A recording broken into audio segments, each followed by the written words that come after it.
오늘 오후에 오후 모임 마치고는 포천 장날 거리설교를 갑니다. 이제 장비가 세 대가 있어요. 세 대가.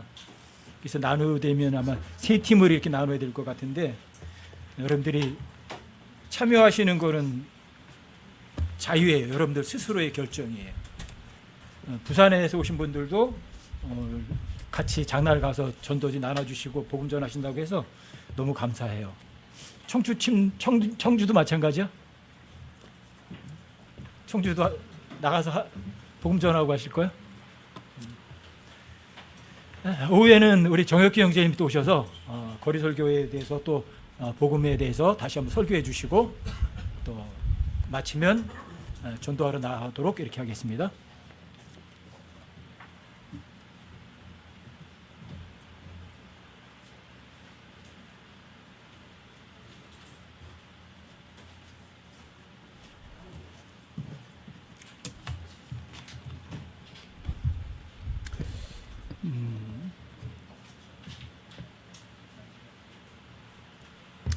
오늘 우리가 함께 살펴볼 말씀은 하나님의 부르심입니다. 우리가 일반적으로 부르심하면 소명이라고 그러죠. 소명. 하나님께서 우리를 부르셨는데 반드시 그 목적이 있다는 거예요. 그래서 저도 이제 성경을 보면서 지지난주에 우리 형제님들 뵙고 가서 생각이 나서 이렇게 잠깐 찾아봤습니다. 그런데 살펴보니까 한 10가지가 돼요. 하나님께서 왜 우리를 부르셨는지. 그래서 그것을 한번 찾아보고 우리가 앞으로 남은 그 생애를 어떻게 살아가야 될 것인가 한번 같이 생각해 보는 시간이 되겠습니다. 먼저 우리 다 같이 로마서 8장 28절 한번 찾아보겠습니다.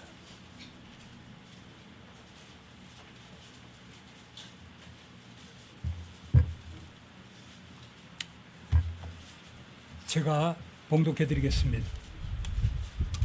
우리가 알거니와 하나님을 사랑하는 자들 곧 그분의 목적에 따라 부르심을 받은 자들에게는 모든 것이 합력하여 선을 이루느니라. 왜냐하면 그분께서 미리 아신 자들을 또한 예정하사 자신의 아들의 형상과 같은 모습이 되게 하셨나니 이것은 그분이 많은 형제들 가운데서 처음 난 자가 되게 하려 하심이니라. 뿐만 아니라 그분께서는 예정하신 그들을 또한 부르시고 부르신 그들을 또한 의롭다 하시고 의롭다 하신 그들을 또한 영화롭게 하셨느니라. 이렇게 말씀하고 있습니다. 먼저 오늘 이 본문 말씀을 보니까 이 전체가 구원에 관한 말씀이에요. 지금 여기 보니까 하나님께서 다 하셨어요. 우리가 여기서 할 수 있는 건 아무것도 없습니다. 부르신 것도 하나님께서 사랑하시는 것도 하나님이 먼저 우리를 사랑하셨죠. 그리고 우리도 하나님을 사랑한 겁니다. 또 우리를 부르신 것도 하나님 목적에 따라서 하나님 부르셨는데요. 이제 이 본문 말씀에서 이 예정이라는 단어가 나오죠. 예정하셨다.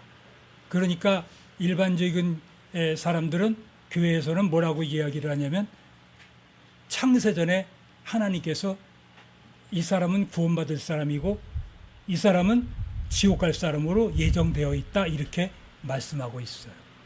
어느 신학자가 한국에 있는 신학자가 이 신학의 강해를 했는데 성경을 강해했는데 이 부분에 대해서 정확하게 답을 못해요. 그런데 창세전에 그렇게 정하셨다는 걸 꼭 썼어요. 항상 책마다. 그래서 제가 매우 의아하게 생각했습니다. 예정이라는 것은 구원이 예정된 것이 아닙니다. 이 예정이라는 것은 우리가 살펴보듯이 하나님의 아들들로 입양되는 것이 예정되어 있다고 했습니다. 성경에는. 그렇죠? 예. 먼저 그것을 우리가 살펴보기 전에 그분의 목적에 따라 부르심을 받은 자들에게는 다 합력하여 선을 이룬다 그랬습니다. 선이라는 것이 뭐죠? 선은 하나님 보시기에 좋은 게 선입니다. 굿입니다. 그렇죠? 예. 선한 행위. 하나님이 보시기에 좋은 행위입니다. 그렇죠? 우리들은 에베소 2장 9절 10절에 보니까 그분의 작품이라 그랬죠. 선한 행위를 하도록 창조된 자들이라 그랬어요. 그러니까 우리 그리스도인들은 새로운 창조물들이죠. 일반적인 사람과 같지가 않은 거예요. 그리스도 안에서 새로이 창조된 새 사람입니다. 새 생명입니다. 그래서 거듭나지 않은 사람들은 성령에 관한 일들을 알 수도 없고 성령에 관한 것을 이해할 수도 없습니다. 거듭나지 못했기 때문에 본성적인 사람들은 하나님에 대해서 알 수가 없는 겁니다. 아무리 세상에서 학위를 받고 그랬어도 거듭나지 못했다면, 예수님을 받아들이고 거듭나지 못했다면, 그러면 하나님에 대해서는 알 수가 없는 겁니다. 그리고 여기 지금 우리가 미리 아신 자들, 예지죠, 예지. 미리 아신 자들을 예정하셨고, 예정하신 자들을 부르셨어요. 그리고 부르신 그들을 또한 의롭다고 칭하신 거예요. 실질적으로 우리가 의롭게 되는 건 아니잖아요. 아직 육신의 이 죄의 몸을 가진 이 육신이 있기 때문에 의롭게 될 수는 없습니다. 그러나 의롭다고 인정을 해주시는 거예요. 하나님이. 그러니까 이것을 표준역 성경에서는 정당함을 입증했다고 이렇게 번역을 했는데, 참 제가 이렇게 읽어보니까 그 번역이 잘 된 것 같았어요. 그 부분이 굉장히. 정당함을 입증하셨다.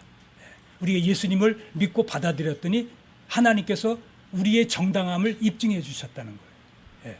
물론 우리가 의롭게 되는 것은 실제로 의롭게 되는 건 아니지만, 그렇죠? 하나님을 사랑하는 자들이라고 하는 것은 성경에 보니까 누가 하나님을 사랑한다 그랬습니까? 그분의 명령들을 지키는 자. 예수님께서도 내 말을 듣고 내 명령을 지키는 자가 나를 사랑하는 자다, 이렇게 말씀하셨잖아요. 그러니까 우리가 하나님을 사랑한다면 내가 예수님의 명령을 지켜야 되는구나, 이렇게 생각을 해야 되겠죠. 지금 여기 모든 것이 합력하여 선을 이룬다는 것은요, 우리가 통상적으로 기쁠 때 다 십시일반으로 건축 원금을 하자, 이런 의미로 말씀하시는 게 아닙니다. 지금 이 상황은 굉장히 어려운 상황이에요. 고난 중에 있는 상황. 그래서 좋을 때나 슬플 때나 또 우리가 고난 중에 있을 때라도, 그때라도 우리가 모든 것들이 합력하여 선을 이룬다는 것입니다. 구원받은 우리의 일생은 성화의 삶입니다. 거룩해져 가는 거예요. 그런데 하나님께서는요, 항상 말씀하실 때 우리가 거룩함을 이룬 것처럼 그렇게 말씀하세요. 너희가 완전해졌다, 거룩해졌다, 이렇게 과거 시제로 말씀을 하고 있어요. 하나님 편에서는 그렇습니다. 그러니까 구원이라고 하는 것은 내가 무엇을 해서 구원을 받는 것이 아니라 하나님께서 모든 것을 다 이루어 놓으신 것입니다. 얼마나 감사한지 모릅니다. 어떻게 우리가 단순히 복음을 듣고 예수님 받아들이면 물론 영원한 생명을 얻는데, 그렇죠? 그런데 이 구원을 들여다보면요, 이게 사실은 굉장히 저희가 볼 때는 어려운 거거든요.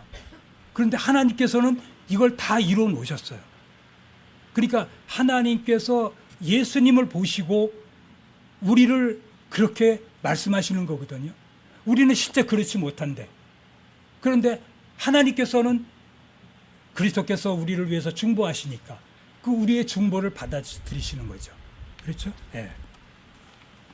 우리의 모든 이 성화의 과정이 끝나면 모두가 다 영광스럽게 될 것입니다. 그래서 오늘 이제 우리가 왜 하나님께서 우리를 부르셨는가? 첫 번째 우리가 살펴볼 말씀은 우리를 구원에 이르도록 우리를 부르셨다고 그랬습니다. 한번 살펴보겠습니다. 데살로니가 후서 2장 13절 14절입니다. 데살로니가 후서 2장 13절 14절에 제가 읽겠습니다. 그러나 주께 사랑받는 형제들아, 우리가 너희로 인하여 항상 하나님께 감사드려야 하나니, 왜냐하면 하나님께서 처음부터 너희를 택하셔서 성령의 거룩히 구별하심과 진리를 믿는 것을 통해 구원에 이르게 하셨기 때문이라. 이것을 위해서 그분께서 우리의 복음으로 너희를 부르사 우리 주 예수 그리스도의 영광을 얻게 하셨느니라. 이렇게 말씀하고 있습니다. 복음을 통해서 우리를 그 구원에 이르도록 우리를 부르셨다는 겁니다. 자, 그러면 이제 우리는 어떻게 해야 우리가 이 하나님 말씀에 화답할 수 있을까? 어떻게 하면 구원에 이를 수 있을까? 지금 구원을 받지 못했다는 말씀이 아닙니다. 저는 지금 이 말씀을 드리면서 우리가 구원을 못 받아서 이 말씀을 드리는 것이 아니라는 거예요. 우리는 에베소 2장 8절에 너희가 믿음을 통해 은혜로 구원을 받았나니 그것은 너희 자신에게서 난 것이 아니요 하나님의 선물이니라. 행위에서 난 것이 아니니 아무도 자랑하지 못하게 하려 함이니라. 이렇게 말씀하고 있어요. 구원은 하나님의 은혜로 받은 거예요. 우리가 한 것이 아무도 없습니다. 오직 우리는 믿음으로 받아들인 거예요. 믿음으로 받는 겁니다. 그렇죠? 네. 하나님께서는 우리를 복음으로 부르셨어요. 그러니까 누구든지 복음을 들어야 구원받는 겁니다. 그래서 오늘도 우리가 오후에 복음을 전하러 나가는 겁니다. 그렇죠? 우리 주 예수님, 길이요 진리요 생명이신 예수님, 이 예수님을 받아들이는 사람들, 그렇죠? 네. 진리의 사랑을 받아들이는 사람들만이 구원받는 겁니다. 그렇죠?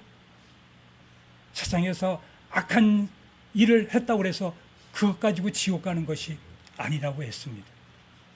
예수님이 우리에게 베푸신 그 은혜를 받아들이기 때문에 우리가 구원받은 것입니다.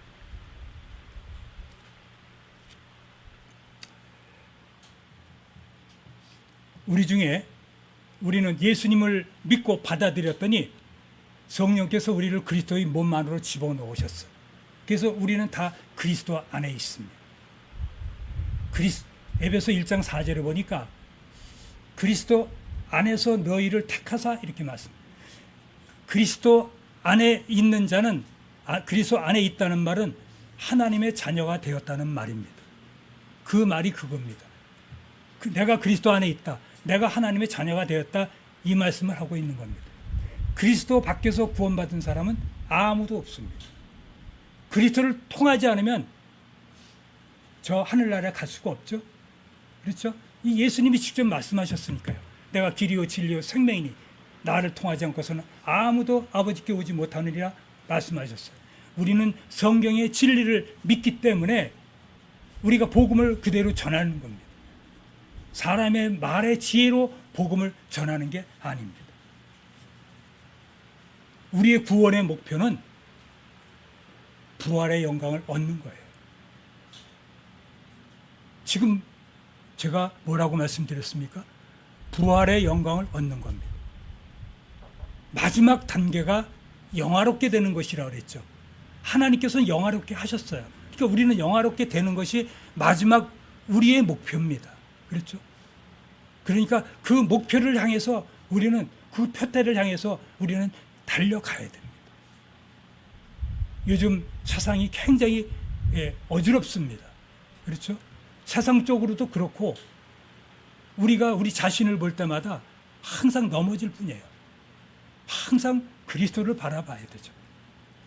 빌립보서 3장 20절에 제가 읽어드리면 우리의 생활 방식은 하늘에 있으며 거기로부터 또한 우리의 구원자 예수 그리스도를 기다리노니 그분께서는 모든 것을 자기에게 복종시킬 때 사용하는 능력을 발휘하셔서 우리의 천한 몸을 변화시켜 자신의 영광스러운 몸과 같게 만드시리라. 우리가 마지막 단계 이걸 보는 겁니다. 그렇죠? 예. 예수님께서 공중에서 임하시면 그때 우리의 몸이 다 부활하고, 그리고 우리의 이제 변화되어서 예수님과 같은 몸으로 변화된다는 겁니다. 어떻게 이렇게 될 수가 있을까? 저도 이제 이 말씀을 믿고 살아가지만 그때가 기다려지는 것입니다. 그렇죠? 예. 성경은 진리니까요. 예. 어떻게 저는 처음에 하나님 말씀을 누가 전해도 잘 안 믿었어요. 저도. 그러다가 사람을 만드신 분이 하나님이신데 그 사람을 만드신 그 과정이 아주 정밀해요. 아주 구체적이에요. 그리고 사람이 죽으면 어떻게 되는지를 아주 정확하게 말씀해 주셨어요. 그래서 이러한 말씀을 들어보니까 하나님이 역시 진리구나. 이 세상에 참된 것은 없구나라는 생각을 했습니다. 우리가 받은 구원의 복은 참으로 놀라운 복입니다. 그렇죠? 세상에 기초를 놓으시기 전에 우리를 그리스도 안에서 택하신 거예요. 굉장히 놀랍잖아요. 네. 근데 이 그리스도 안에서라는 말을 빼버리면 이제 문제가 달라집니다. 그렇다면 이제 엉뚱한 데로 빠지는 거예요. 그리스도 안에서 우리를 택하신 것입니다. 그렇죠? 그래서 하늘에 소수들에 있는 모든 영적인 복으로 우리에게 복을 주셨습니다. 하늘에 있는 복, 이 복들은 하나도 손실되지 않고 하나도 사라지지 않고 영원한 것이죠. 그렇죠? 그러나 이 해 아래에 있는 것들은 다 헛된 거예요. 해 위에 있는 것, 여기에는요 반드시 보상이 있다고 그랬어요. 그래서 뭐라 그랬습니까? 주의 일을 넘치게 하라는 거예요. 주의 일, 그것은 해 위에 있는 거거든요. 이 땅의 일이 아닙니다. 하나님께서 우리를 택하신 목적이 뭐죠? 하나님 앞에 거룩하고 비난받을 일이 없게 하시려고 우리를 그리스도 안에서 택하셨다는 거예요. 그냥 택하셨으면 아마 흠이 무척 많고 앞으로도 그럴 거예요. 그런데 그리스도 안에서 택하셨어요.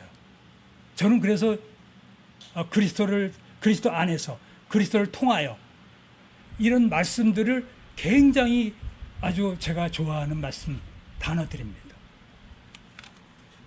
우리가 복음의 진리를 믿음으로 인해서 하나님께서 우리를 구원에 이르도록 부르신 것입니다. 그러니까 우리는 반드시 복음을 받아들여야 되겠죠. 예. 그 복음은 우리의 죄들로 인해서 그리스도께서 우리의 죄들을 죽으시고 다시 살아나셨다는 거죠. 예. 왜 이 우주 만물을 창조하신 하나님이, 이 죄도 없으신 하나님이 왜 십자가에서 피를 흘리고 죽으셨냐는 거죠. 바로 우리의 죄 때문입니다. 그렇죠? 예. 그래서 우리의 영적인 주소는요, 그리스도 안에입니다. 그리스도 안에가 바로 우리의 영적인 주소입니다. 예. 굉장히 중요하죠. 우리는 예수 그리스도 안으로 침례를 받아서 그래서 이제 예수님과 연합된 자들입니다. 하나가 됐어요. 예. 한 몸 안에 우리가 있는 거죠. 예. 연합된 자로서. 예. 그러니까 세상에서 우리가 살 때 슬퍼할 일이 있어도 슬퍼할 필요가 없어요. 왜? 그리스도와 함께 있거든요. 예. 그리스도와 하나가 된 거예요. 예. 언젠가 우리의 몸이 다 변화되는 그날을 기다리면서 살아가는 것입니다. 이 세상을 살면서 절대로 우리가 실망하고 낙심할 필요가 없는 것입니다. 두 번째는 하나님께서 우리를 성도들이 되도록 부르셨어요. 한번 찾아볼까요? 로마서 1장 7절입니다. 로마서 1장 7절.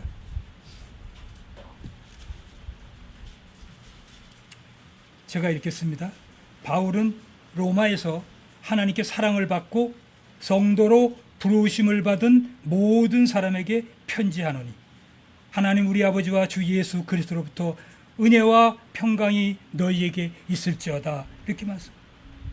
바울은 성도들이 되도록 부르심을 받은 자들에게 지금 편지를 쓰고 있는 것입니다. 성도로 부르심을 받은 자들은 예수님을 자신의 구원자로 받아들인 사람들입니다. 예수님을 구주와 구원자로 나를 구원하신 분, 나를 죄에서 구원하신 분, 내 모든 죄를 다 제거하신 분, 그분을 구원자로 받아들인 사람들이 성도입니다. 그렇죠? 네. 성도들은 하나님의 그 미리 아심에 따라서 그리스도 안에서 택함을 받은 자들이라고 베드로전서 1장 1절 2절에서 말씀하고 있습니다. 제가 읽어보겠습니다. 예수 그리스도의 사도 베드로는 본도와 갈라디아와 갑바도기아와 아시아와 비두니아에 두루 흩어진 나그네 곧 하나님 아버지 미리 하심에 따라 성령의 거룩히 구별하심을 통해서 순종함과 예수 그리스도의 핏부림에 이르도록 선택받은 자들에게 편지하노니 은혜와 평강이 너희에게 더욱 많이 있을지어다. 우리는 성령의 거룩히 구별하심을 통해서 진리에 순종하고 믿음에 순종함으로 그래서 선택을 받은 것입니다. 하나님 아버지의 미리 하심에 따라 택함 받은 자들은 성령께서 거룩하게 하심을 통하여 순종함과 예수 그리스도의 핏부림에 이른 것입니다. 고린도전서 6장 11절에 성도는 성령의 거룩히 구별하심을 입은 자들이라고 말씀하고 있습니다. 제가 읽어보겠습니다. 너희 가운데 이 같은 자들이 더러 있었으나 불의한 자들이 고린도 교회에 이렇게 불의한 자들이 더러 있었다는 거예요. 너희가 우리 하나님의 영을 통해서 주 예수님의 이름으로 씻기고 거룩히 구별되어 의롭게 되었느니라. 의롭다고 인정을 받은 것이죠. 그렇죠? 예. 고린도 교회 성도들은 성령을 통하여 주 예수의 이름으로 씻겨졌고 거룩하게 구별되었으며 의롭게 된 것입니다. 죄인들은 성령의 거룩하게 구별하심을 통해서 구원을 얻는 것입니다. 따라서 성도들은 죄악된 세상과 구별되는 거룩한 백성입니다. 그러니까 우리는 성도에 걸맞는 그런 삶을 살아야 할 것입니다. 근데 밖에 나가면 잘 그렇게 되지가 않죠. 그렇죠? 그래서 많은 사람들로부터 비난을 받기도 합니다. 예. 거룩한 성도들인데, 거룩한 자들인데, 근데 실질적으로 삶은 그렇지 않다는 거죠. 그렇죠? 예. 그렇다면 우리가 구원받은 이후에는 어떻게 살아가야 될까요? 한번 우리 찾아보겠습니다. 디도서 2장 12절입니다. 디도서 2장 12절입니다.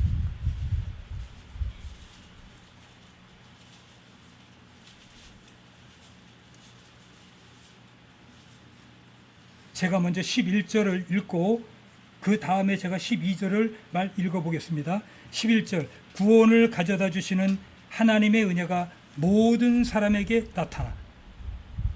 하나님의 은혜가 언제 나타났죠? 2000년 전에 예수님께서 초림하셨을 때 하나님의 은혜가 나타났죠. 그리고 우리를 가르치시되 경건치 아니한 것과 세상에 속한 정욕들을 우리가 거부하고 이 현 세상에서 맑은 정신을 가지고 의롭게 하나님의 뜻대로 살며, 그렇죠? 예. 이것이 바로 지금 이 시대에 우리가 살아가야 할 모습입니다. 그리고 13절에는 이제 재림의 말씀이죠. 저 복된 소망과 위대하신 하나님 곧 우리의 구원자 예수 그리스도의 영광스러운 나타나심을 기다리게 하셨느니라. 지금 우리는 예수 그리스도의 다시 오심을 기다리고 있습니다. 하나님의 이 은혜는 우리가 구원받기 위해서만 베푸신 것이 아니라 구원받은 이후에도 하나님의 은혜로 우리가 살아가고 있죠. 그렇죠? 예. 그래서 두 번째 지금 우리가 성도들이 되도록, 그러니까 과연 나는 정말 성도로서 성도다운 삶을 살아가고 있는가 늘 우리 같이 되새겨 보아야 할 것입니다.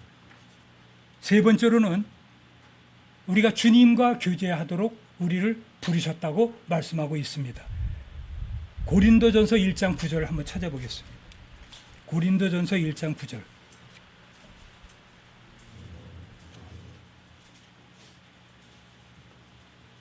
너희를 부르사 자신의 아들 예수 그리스도 우리 주와 교제하게 하시는 하나님은 신실하시도다.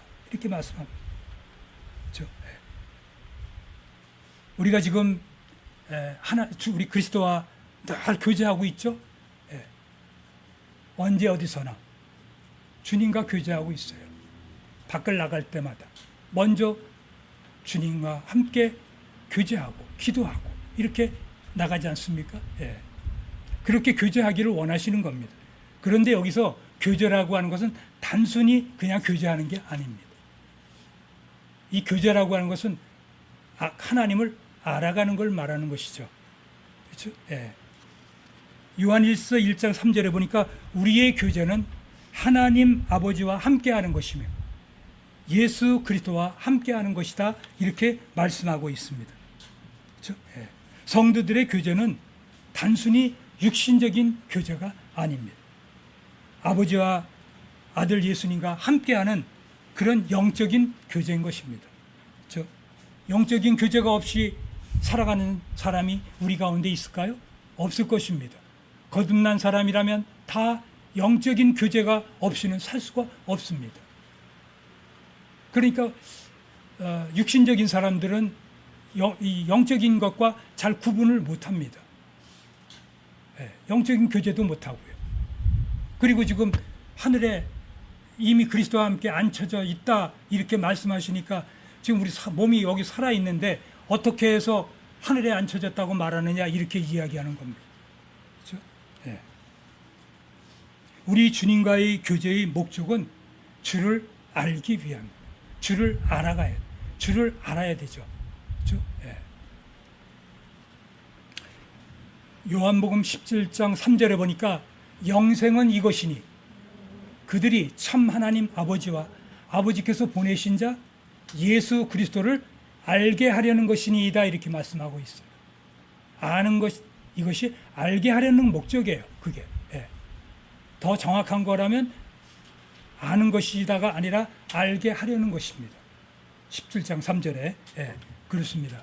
그리스도를 알아가는 것, 그리스도를 알고 우리가 그리스도를 닮아가야 되는 것이죠. 우리는 그리스도와 같은 몸으로 변화될 것입니다. 그렇기 때문에 이 땅에 사는 동안에도 이것도 영적인 훈련이 되어야 됩니다. 그렇죠?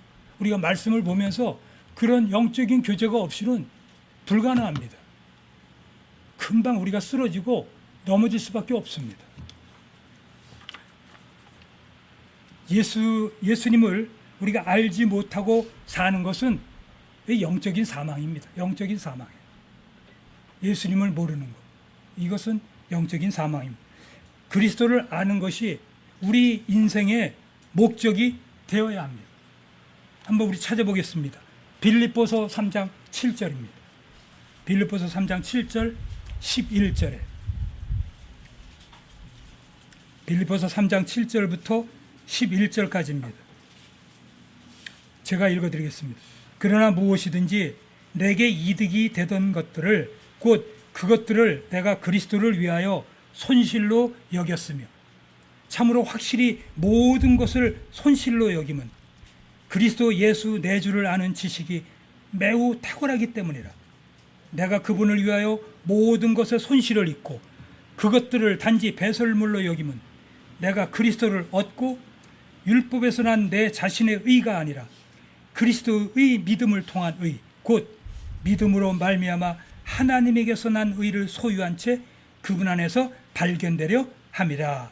이것은 내가 그분의 죽으심과 일치하게 되어 그분과 그분의 부활의 권능과 그분의 고난에 참여하는 것을 알고자 함이요 어찌하든지 내가 죽은 자들의 부활에 도달하려 함이라. 이렇게 말씀하고 있습니다. 바울은 예수 내 주를 아는 지식이 매우 탁월하기 때문에 그분을 위해서 모든 것의 손실을 다 감내했던 것입니다.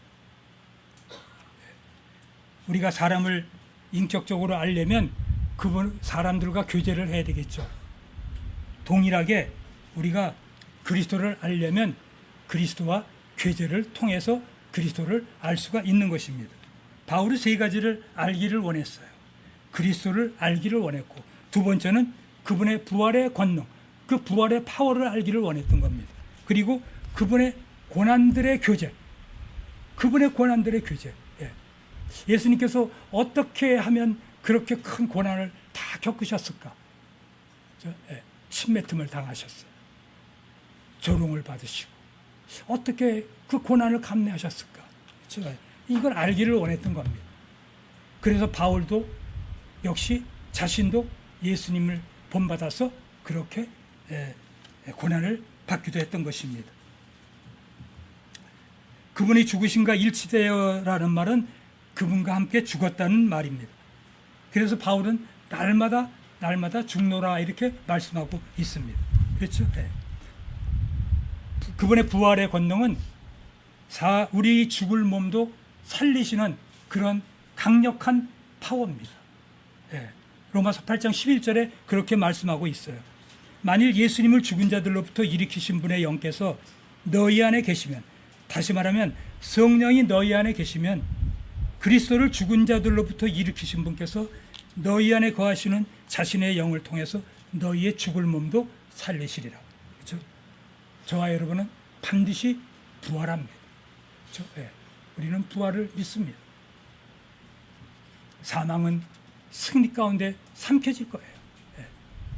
이 썩을 몸이 썩지 아니할 몸을 입고 이 죽을 몸이 죽지 아니함을 입을 때에는 사망이 승리 가운데 삼켜지리라. 이렇게 한 말씀대로 그렇게 사망이 승리 가운데 삼켜지는 것입니다.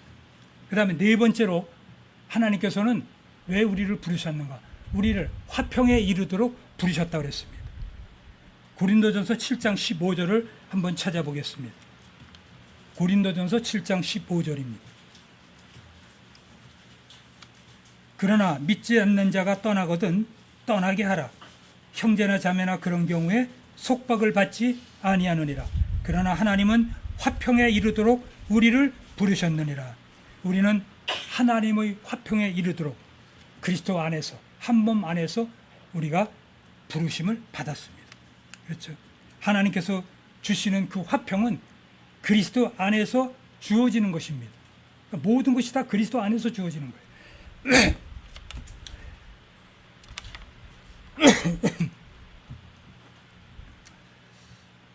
왜 하나님께서 하나님의 화평이 우리 마음을 주장하게 하라고 이렇게 말씀하셨느냐?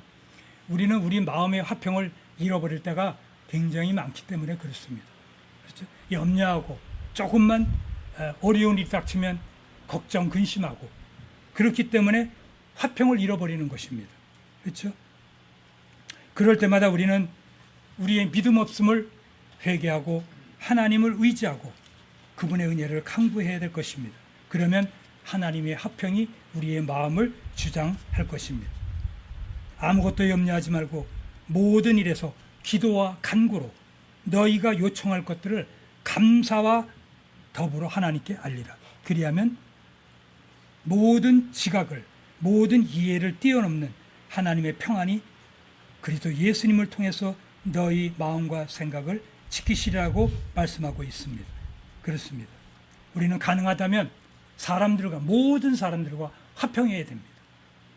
그러니까 우리 예수님을 믿은 사람들, 그리스도 안에 있는 사람들은 밖에서 사람들을 만나면 좀 우리가 불편하고 하더라도 상대방에게, 가급적이면 상대방에게 화평을 우리가 주어야 됩니다. 화평하게 하려면 먼저 우리 것을 다 내려놔야 되죠. 그렇죠? 예. 다섯 번째로 하나님께서는 우리에게 복음을 선포하도록 부르셨습니다. 사도행전 16장 10절 한번 살펴보겠습니다. 사도행전 16장 10절에 사도행전 16장 10절에 제가 읽겠습니다. 바울이 그 환상을 본 뒤에 주께서 그들에게 복음을 선포하라고 우리를 부르신 줄로 확신하였으므로 우리가 즉시 마케도니아로 들어가려고 힘쓰니라. 성령님께서 바울에게 아시아에서 복음을 전하지 말라고 하셨어요. 그래서 이제 바울 일행이 이 마케도니아로 들어갔습니다. 마케도니아에서 가장 큰 곳이 이제 이 빌립보라는 곳입니다. 이 빌립보 교회가 여기서 시작된 것입니다. 바울은 복음 선포의 말들의 지혜로 하지 않았어요. 사람들이 들으면 왜 저 사람 저러 복음을 전하면서 구원하라고 그럴까? 믿지 않는 사람들이 들으면요, 굉장히 이상하게 생각할 겁니다. 그 복음이 멸망하는 자들에게는 어리석게 보일 겁니다. 그렇죠? 그러나 구원받은 우리에게는 하나님의 권능이라고 했습니다. 그렇습니다. 하나님의 권능이기 때문에 우리가 복음을 전해야 되는 것입니다. 복음을 우리가 전하면 그 복음 안에는 그 사람을 구원하는 하나님의 능력이 있는 것입니다. 그렇죠? 그래서 우리가 복음을 전해야 됩니다.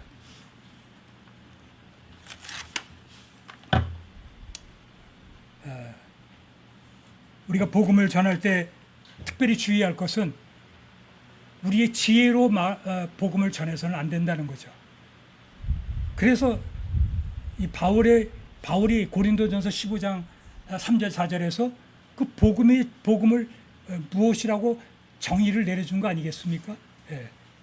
그러니까 우리가 복음을 전할 때는 성령의 능력을 의지하고, 그리고 복음을 전하는 사람들은 성령님께 먼저 기도하십시오.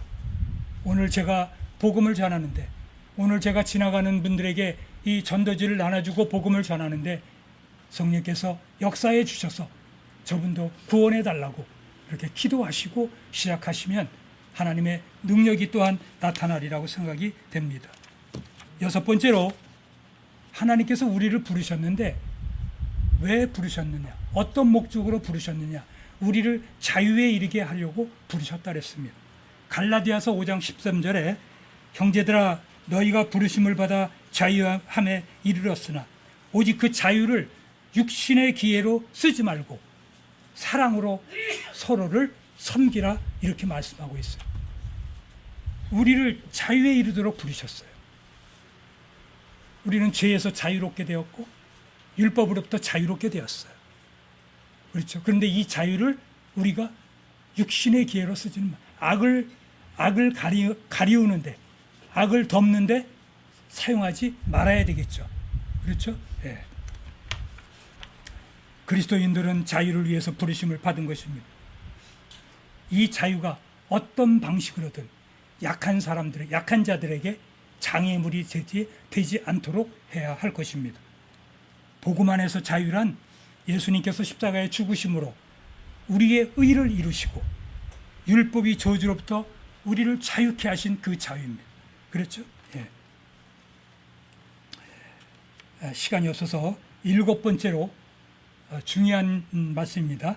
또 하나님께서 어떤 목적으로 우리를 부르셨냐면 주의 왕국과 영광으로 우리를 부르셨다고 그랬습니다.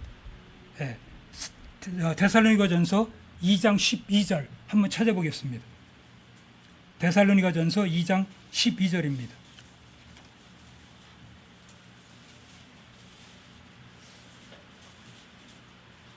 제가 읽어보겠습니다. 너희가 아는 바와 같이 우리가 너희 각 사람에게 아버지가 자기 자녀에게 하듯 권면하고 위로하고 명하였나니 이것은 너희를 부르사 자신의 왕국과 영광에 이르게 하신 하나님께 너희가 합당히 걷게 하려 함이라 그랬습니다. 우리를 하나님의 왕국과 하나님의 영광으로 우리를 부르셨다는 거예요. 그러니까 우리는 우리의 존재가 그냥 평범한 사람들이 아니잖아요. 그렇죠? 하늘에 속한 사람들이에요. 그러니까 밖에 나가서도 우리는 실제로 그렇게 우리에 맞는 그런 생활을 해야 되겠죠. 그렇죠? 우리의 생활 방식은 하늘에 있다고 했습니다. 그렇죠? 예. 현재 우리가 당하는 고난은 영원한 그 영광과 족치 비교할 수가 없다고 그랬습니다. 지금 우리가 당하는 고난은 고난도 아니죠. 바울이 당한 고난은 말할 수 없는 고난이었어요. 그렇죠? 예. 오후에 우리 전도가 이제 또 남아 있습니다. 제가 우리 이 교회는, 우리 포천교회는 뭐 말씀이, 우리 형제자매님들이 너무 말씀들을 너무 많이 알고 또 잘 알고 계시기 때문에 그래서 그런지 몰라도 전도하는데 또 아주 열성적으로 참여하시는 것 같아요. 그래서 저도 매우 기쁘고요. 그 제가 동료를 얻은 것 같아서 정말 너무나 하나님 앞에 감사했습니다. 우리 형제 자매님들이 계시기 때문에 저도 이렇게 복음을 전할 수가 있지. 그렇지 않으면 저도 약하기 때문에 무너지고 말 것입니다. 앞으로 우리 또 목사님이 워낙 또 복음을 많이 전하시고 해서 잘 인도하시겠지만 전도하는 것은 한두 사람이 이렇게 해서 되는 건 아닌 것 같아요. 다 같이 동참하고 우리 형제님들이 형제를 위해서 기도하면서 우리가 복음을 전하고 이렇게 해야 그 가치가 있고 또 보람이 있는 것 같습니다. 오후에도 나가서 우리가 복음을 전할 때 어떤 방식으로든 복음을 전하면 됩니다. 그래서 오늘도 하나님께서 영광 받으시고 또 오늘 우리가 함께 나눈 말씀들 한번 돌아가시면 왜 우리를 하나님께서 부르셨는가? 그래서 우리가 살아있는 동안 그 부르심에 우리가 합당한 삶을 나는 살고 있는지 한번 돌아보는 귀한 시간이 되었으면 좋겠습니다. 잠시 기도하겠습니다. 하나님 아버지 감사합니다. 오늘도 이 예배 후에 저희가 하나님께서 또 복음을 선포하라고 말씀하셔서 나가서 우리가 복음을 전하려고 합니다. 성령께서 함께해 주시고 동행해 주셔서 이 일이 우리의 일이 되지 않게 하시고 하나님의 일이 되게 하시고 하나님의 영광이 되게 하여 주옵소서. 이 모든 말씀을 우리 주 예수 그리스도의 이름으로 감사하며 기도하옵나이다. 아멘. 감사합니다.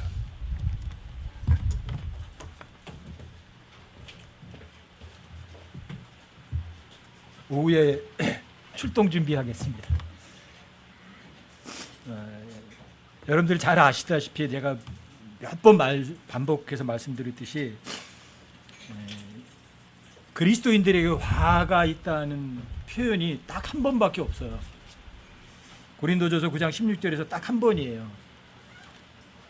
여러분들과 제가 복음을 전하는 것은 드러낼 것도 아니고 자랑할 수도 없어요. 여러분들과 복음 전하는 것은 필연적으로 해야 되기 때문에 내가 복음 전하나 나 복음 전했어 그럴 필요가 없어요. 자랑할 거 아무것도 없어요. 여러분들 반드시 해야 되는 거예요. 근데 여러분들과 제가 그 필연적으로 해야 하는 복음을 선포하지 않으면 여러분과 저한테는 화가 있어요. 근데 복음을 전해도 여러분 형식적으로 전하는 것까지도 하나님께서 사용하신대요. 다툼으로 전하는 것도 하나님 사용하신대요. 하지만 다툼으로 전하고 올바른 목적이 아닌 다른 사람들에 보여주기 위해서 한다면 다만 그 사람에게는 보상이 없겠죠. 여러분들과 제가 하나님을 위해서 하는 일들은 절대 원칙이에요. 자원해서 하는 거고요. 여러분들 아주 즐겁게 하는 거예요. 여러분들과 제가 복음 전하는데 즐겁게 하지 않아도 하나님 받으시지만 하지만 여러분들 스스로에게는 아무런 이익이 없어요. 기왕이면 자원해서 주님을 위해서 즐거움으로 여러분들과 제가 다 참여해 주셨으면 좋겠어요. 나중에 주님 앞에 갔을 때 후회하신다니까 여러분들이 안 하면. 우리 형제님께서 하나님께서 부르신 목적에 대해서 여러 가지 말씀하셨잖아요. 왜 부르셨나. 여러분들이 부르신 목적이 있어요. 뭐가요? 여러분들과 제가 하나님께 부르심 받은 사람, 그분의 뜻대로 부르심을 받은 사람, 여러분들과 제가 구원받은 것은 그분의 뜻대로 부르심을 받으신 걸 거예요. 그렇죠? 그분의 뜻이 어디 있어요? 여러분과 저를 위해서 복음 전하는 거죠? 복음을 전하면 여러분들과 저한테 좋은 소리가 들리냐? 안 들려요. 여러분 로마서 8장 28절이 모든 것이 합력하여 선을 이룬다. 그거 엄청나게 무서운 구절이에요. 진짜 무서운 구절이에요. 여러분 한번 로마서 8장 한번 펼쳐서 여러분들 눈으로 한번 확인해 보세요. 그냥 여러분들이 이게 로마서 8장 28절이 그냥 여러분들과 제가 모든 것이 합력하여 선을 이루어 이 정도로 받아들일 만한 구절이 아니에요. 이게 우리가 알거니 하나님을 사랑하는 자들, 곧 그분의 목적에 따라 부르심을 받은 자들. 자, 하나님을 사랑하는 사람이에요. 하나님 사랑하지 않으면 여기 해당이 없어요. 하나님 사랑하는 사람이고 그분의 목적에 따라서 부르심 받은 자들에게는 모든 것이 합력하고 선을 이루는데 이 모든 것이 그 뒤에 문맥에서 다 나와요. 34절 한번 보세요. 문맥 봐야 되니까. 누가 정죄하리요? 죽으신 분은 그리스도시요 참으로 다시 일어나신 분도 그리스도시니 그분께서는 바로 하나님 오른편에 앉아 계시며 또한 우리를 위해 중보하시는지라. 주님이 이런 것들을 중보해 주시는 거예요. 왜 중보해 주시나? 35절 잘 보세요. 누가 우리를 그리스도의 사랑에서 떼어놓으리요? 환난이나 곤경이나 핍박이나 기근이나 벌거벗음이나 위험이나 칼이랴? 이게 모든 것이 합력과 선을 이룬 게 모든 것이 이거예요. 무서운 거예요, 여러분. 로마서 8장 28절이. 자, 하나님 사랑하는 사람들에게 이런 게 오는 거예요. 환난, 공경, 핍박, 기근, 벌거벗음, 위험, 칼 이런 것들이 위험이 오는 거예요. 근데 이런 것들이 합력하여서 선을 이루는 거예요. 36절부터 보세요. 이것은 기록된 바 우리가 종일토록 주를 위해 죽임을 당하며 도살당할 양같이 여겨졌나이다 함과 같으니라. 모든 것이 합력하여 그 모든 것이 이런 것들이에요. 대단한 거죠. 37절도 보세요. 아니라 이 모든 것 가운데 우리는 우리를 사랑하사 그분을 통해 정복자들보다 더 나은 자들이니라. 왜 정복자보다 더 나은 자냐? 38절에 답이 써 있어요. 내가 확신하노니 사망이나 생명이나 천사들이나 정사들이나 권능들이나 현재 있는 것들이나 장래 있을 것들이나 높음이나 깊음이나 다른 어떤 창조물이라도 능히 우리를 그리스도 예수 우리 주 안에 있는 하나님의 사랑에서 떼어놓지 못하리라. 여러분들과 제가 하나님의 말씀대로 그분의 목적에 따라 부르심을 받아서 복음을 전하고 여러분들이 예수님 알려주려고 하고 여러분들이 선한 삶을 살면 사람들이 여러분들에게 축복해주고 따뜻하게 대해주는 게 아니라 환난과 고난과 핍박이나 벌거벗음, 칼, 위험 이런 것들이 여러분과 삶에 오는 거예요. 그런데 이런 것이 올지라도 그런 모든 것들이 여러분과 저를 합력해서 선을 이루게 만들어주는 거죠. 복음 전하는 것도 마찬가지예요. 여러분들과 제가 복음 전하는 거 사람들에게 칭찬받고 박수갈채 받으러 나가는 거 아니에요. 저거 미친놈이네 이런 소리 들으러 나가는 거예요. 저거 완전히 정신 나간 사람 아니야? 여러분들과 지금 복음 전하는 건 사람들에게 박수 받으려고 나가는 게 아니라 예수님을 위해서 고난당하는 연습을 하러 나가는 거예요. 여러분들에게 주어진 기회예요. 이것이 그분을 위해서 부르심을 받은 자들에게 주는 거거든요. 하지만 하나님의 일은 누가 하세요? 주님이 하시죠. 여러분들이 하나님의 말씀을 믿기만 하면 여러분들이 나가서 했을 때 여러분들의 모든 몸뚱어리를 주님이 사용하세요. 그게 하나님의 일이에요. 사람으로서 선한 행위 할 수 있는 사람은 단 한 사람도 없어요. 선하신 분은 하나님 한 분밖에 안 계시고 그분이 하신 말씀 믿으면 하나님께서 여러분과 저의 몸을 사용하셔서 최고로 선한 일을 하실 거예요. 그리고 여러분들과 제가 그 뿌린 하나님 말씀 뿌린 하나님의 말씀은 뿌린 씨앗이죠. 그 씨앗은 여러분들이 저 위에 가서 거둘 거예요. 여러분들이 뿌린 씨앗들이 어떻게 자라는지는 이 세상에서는 알 수는 없어요. 하지만 저 위에 갔을 때는 여러분들이 뿌린 그 씨앗들이 열매 맺은 것을 여러분들이 거둘 수가 있을 거예요. 그리스도의 심판석에서. 아시겠죠?